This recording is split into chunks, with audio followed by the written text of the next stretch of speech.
Hello, this is part 5 of the Causal Graphs tutorial on fitting real data. I'm just going to give you an overview of some packages you might use to take real data and start thinking about them with causal graphs. So when you fit a linear model, for example in R or any other package, the assumption you're making about the causal structure of the variables is that there's a dependent variable and each independent variable directly affects this variable that you're interested in, and there are no causal links between any of the independent variables. So that might not be realistic. You might know more information about that, and you might want to take that into account. How can you do that? The basic answer is to convert your causal graph into a structural equation model and then fit the parameters of that model with your data. So let's imagine that you have a situation like this. You're interested in the relationship between population size and word length and morphological complexity. Morphological complexity is a latent variable that is measured by 3 rules. So you might have data on lots of languages. Each language you can estimate some sort of morphological complexity score according to the typology of these 3 factors. For each language has a population size and let's say an average word length. There's a package in R called Linguists, which is designed to be used with causal graphs, and basically you just define each of the causal arrows, each of the causal links in your causal graph. So for example, morphological complexity here, this little symbol means is measured by your 3 morphological rules. Morphological complexity is causally affected by population size, and then word length is causally affected by population size and morphological complexity. So here's your model definition. Here's how you fit that to data, and then you can look at a summary which looks very much like a summary of a normal regression, and you can even plot this in a pretty picture, which is very useful. There's lots more to this package. There are ways of defining strict correlations between things rather than causal effects, and ways of estimating whether the fit is doing a reasonable job. And you can go and have a look at some tutorials on that. But the general principle is actually very straightforward. Now sometimes in linguistics when we're doing experiments, we have repeated measures or random effects or phylogenetic relationships between languages. So how would you deal with those? Linguists is actually not very good for doing that, but there are other options.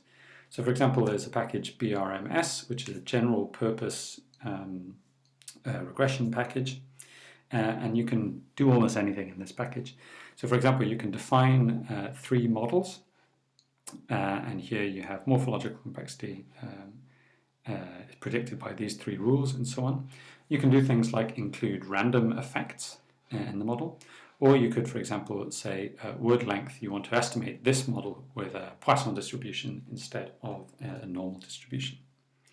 Anything you can imagine doing in regression, you can define these. And then you can ask BRM to fit all of these models at the same time from your data. And then you'll get summaries very much like an ordinary regression. Another option, if you have a phylogenetic tree that links the languages that you're interested in, is to use philopath.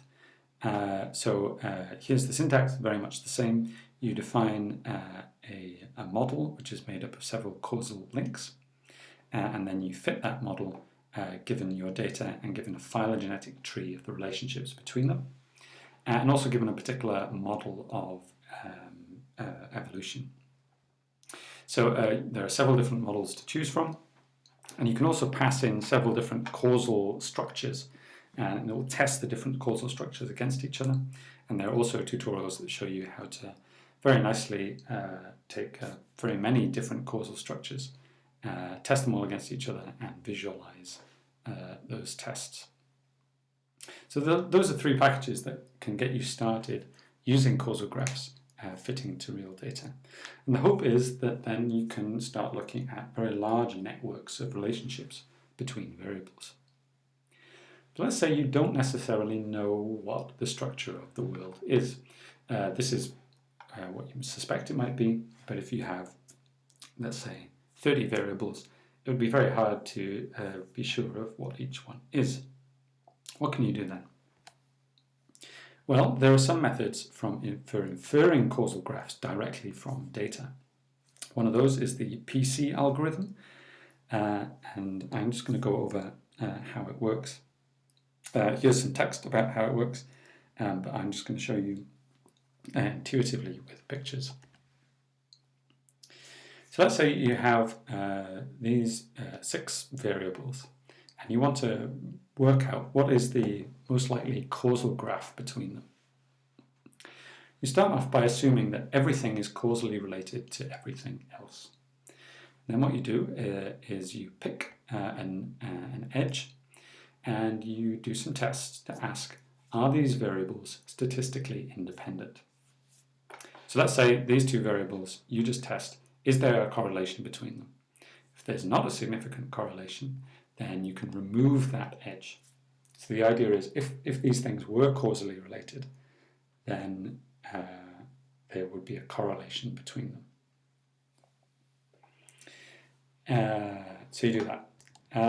And then what you do is you move on to another edge. Let's say that we move on to looking at this edge. These 2 variables are correlated, it turns out. But then what we do is ask, okay, are these 2 variables correlated when controlling for this variable? Or when controlling for this variable? Or when controlling for these 2 variables or these 3 variables? And actually we go through all possible combinations until we find something that breaks this correlation. If we can find that thing, we can say, okay, these things are statistically independent. If you control for this set, that suggests there's no direct causal relationship between them. So we keep going through this until we end up with a set of links that we can't disprove. The strength of the correlations between these survive all possible tests we could think about, and so we assume that this is a reasonable skeleton for our causal graph. We don't yet know which direction the causality flows in, but it turns out we can, if we're lucky, we can guess that as well, and that we make use of colliders to do this. So let's say that we end up with this causal skeleton between these different variables. Now what we want to do is try and orient the edges between things. Let's say we run some statistical tests and we detect that there's a collider between x, z, and y. So that is, there is no correlation between x and y until we control for z, and then there is a correlation. That's an indication that there is a collider structure here. So it suggests that the causal influence is running this way. And then we proceed by logical exclusion. So if we look at B, we didn't detect a collider between Z, Y, and B. They don't behave like a collider. So that means that the arrow between B and Z can't go from B to Z, because then we would detect a collider. So it must go in this direction. And then finally, the arrow has to go from B to A for the system to make sense, if we don't detect any colliders between A, B, and Z. So if we're lucky and there's a collider somewhere in our data, we might be able to tell, just from observational data, the causal direction of the causal links as well. So now we have estimated directly from data the most likely causal graph. And there's an R package for doing this, and it turns out that you can do it in reasonable time. Sometimes it takes some time to process all of the statistical tests, but we've been doing it with reasonably large data, and it is workable. You can do it. What you get out at the end is a set of possible graphs. So sometimes you can't always orientate the edge, and you get a sort of bidirectional graph. Based on work with Damien Blassi and Maathuis, what we did was collect lots of different data on properties of words. So, for example, valence, frequency, prevalence, familiarity, amount of information, and so on. We threw it into this algorithm and asked it to produce a causal graph of the relationships between these variables. And here's the result. This is very complicated, but for example, one of the nice things we found is that there's no relationship between a word's length, no direct causal relationship between a word's length and a word's frequency. Instead, these things are connected through measures of processing and acquisition. And that makes sense with what Zipf's claim was, really. And there are lots of nice other interesting things going here. Another thing is that they're all connected to each other. So these things are, this wouldn't have to be the case. You could have one group over here of variables to do with length and one group over here to do with frequency with no connections between them. But that's not the case. We're still working on this and we're still figuring out ways of testing whether these links are robust. We've run into some problems. So the first one is that there are many parameters for this process. So there are multiple different algorithms you can use. You can use lots of different independence tests. There's a significance threshold you have to pick. There's an adjustment for multiple comparisons, and there's questions about how you would treat categorical variables. We've kind of got stuck at this point, and what we really need is a set of priors on each of these edges, a set of expectations about which of these variables would be related to each other. So just to give you a warning, causal discovery is really exciting, but it requires a lot of data. The orientation of edges is not robust. Depending on, so we did robustness tests where we took away 10% of the data. The skeleton remains the same, basically, but sometimes these arrows would flip around, which is not encouraging. It's also easy to justify patterns. So you can sort of start telling stories about things. So how can we ground this structure that we've found by exploring data?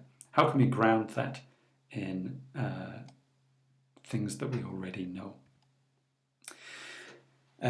So what we did is use the SHIELD database to code lots of different theories about how variables are related. So these are lots of experiments and statistical tests that make claims about the relationships between variables. And each of these comes from a real study, and now we can use SHIELD to combine them all together to get a picture of what we would expect from this thing. Then what we're working on now is, so here's the data that we currently have. We can now color these edges by edges that we'd expect to see given our prior knowledge of these previous experiments. And edges, so those are the green ones, and then edges that we didn't expect to see or that haven't been tested yet. And we're still working on how to integrate those things together. Is there a way of starting with, of using the priors directly in estimation of the causal graphs? So the next video is going to be on SHIELD, which is a database, like I said, a set of tools to help us in the process of fitting our data with causal graphs and just more generally thinking about causal relationships between different theories.